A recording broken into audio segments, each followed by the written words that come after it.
आज बनवूया एक असा हेअरबँड जो रोज वापरता येईल आणि पॅटर्न इतका सोपा आहे की कोणीही याला सहज बनवू शकेल। त्यासाठी मी माझ्या आवडीचा रंग घेतलेला आहे। त्यानंतर हे 3 नंबरचं क्रोशिया हुक, कात्री आणि हे रबर। सर्वात आधी या रबरवरती धागा जोडून घेऊया। यानंतर यावरती 12 सिंगल क्रोशे करूया। 1 2 3 4 5 6 7 8 9 10 11 आणि 12 12 सिंगल क्रोशे केले। यानंतर आता एक चेन करूया, बाजू पलटून घेऊया। आता पुन्हा या प्रत्येक सिंगल क्रोशे मध्ये एक एक सिंगल क्रोशे करायचा आहे।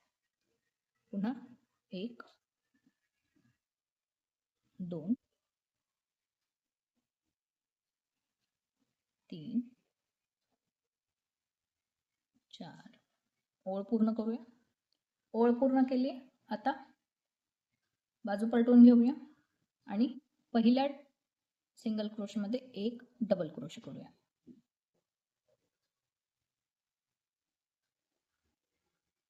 एक डबल क्रोशे केला। आता हा पुढचा सिंगल क्रोशे सोडून द्यायचा आहे।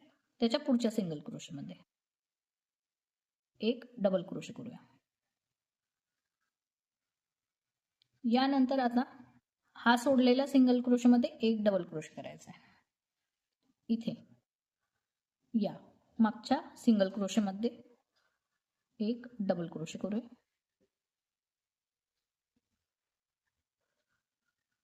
इथे असा इंग्रजी मधला एक्स आकार तयार होईल। पुन्हा पुढचा हा सिंगल क्रोशे सोडायचा आहे। त्याच्या पुढच्या सिंगल क्रोशे मध्ये एक डबल क्रोशे करूया। आता या मागच्या सोडलेल्या सिंगल क्रोशे मध्ये एक डबल क्रोशे करूया।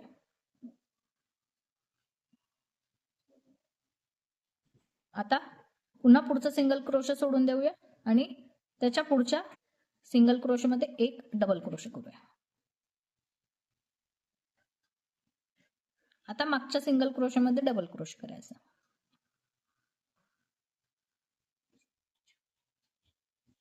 पुन्हा पुढचा सिंगल क्रोशे सोडून देऊया आणि त्याच्या पुढच्या लूप मध्ये इथे एक डबल क्रोशे करूया।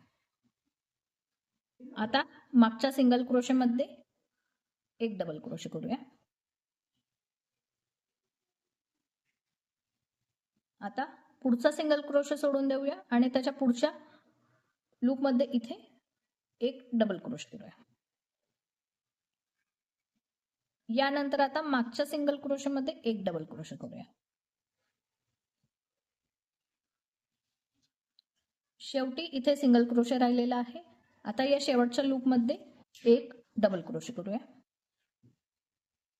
आता पुन्हा एक चेन करूया, बाजू पलटून घेऊया।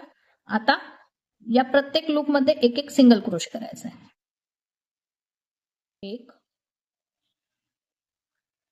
पुढच्या याच्यात 2 3 4 5 प्रत्येक लूप मध्ये एक एक सिंगल क्रोशे करत जायचे। 12 सिंगल क्रोशे केले होते तर 12 सिंगल क्रोशे यायला हवे।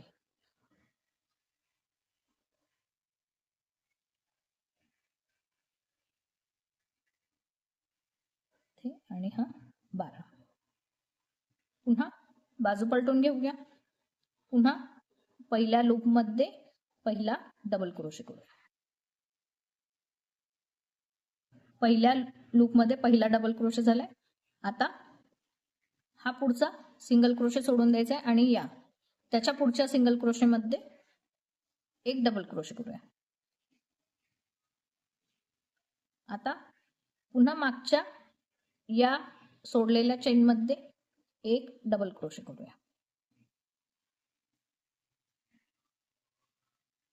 खाली एक सिंगल क्रोशे स्किप करायचा, त्याच्या पुढच्या लूपमध्ये एक डबल क्रोशे. आता मागच्या सोडलेल्या सिंगल क्रोशेमध्ये एक डबल क्रोशे करूया. पुन्हा आता पुढचा स्किप करूया आणि त्याच्या पुढच्या सिंगल क्रोशेमध्ये एक डबल क्रोशे करूया. पुन्हा मागच्या सिंगल क्रोशेमध्ये एक डबल क्रोशे. पुन्हा पुढचा स्किप करायचा आहे आणि त्याच्या पुढच्या लूपमध्ये एक डबल क्रोशे करूया. पुन्हा सोडलेल्या सिंगल क्रोशेमध्ये एक डबल क्रोशे करूया. पुन्हा एक सिंगल क्रोशे सोडूया आणि त्याच्या पुढच्या लूपमध्ये एक डबल क्रोशे करूया. पुन्हा मागच्या सोडलेल्या सिंगल क्रोशेमध्ये एक डबल क्रोशे करूया. शेवटच्या या सिंगल क्रोशेमध्ये एक डबल क्रोशे करूया. आता सिंगल क्रोशे करायचं आहे, तर पुन्हा एक चेन करूया आणि बाजू पलटून घेऊया. आता या प्रत्येक लूपमध्ये पुन्हा एक सिंगल क्रोशे करूया.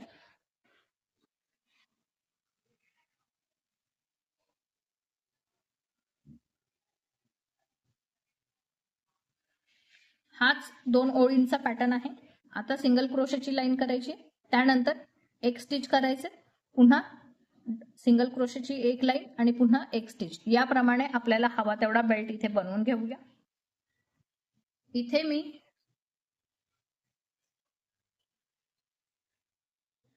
40 सेंटीमीटरचा बेल्ट बनवून घेतलेला आहे.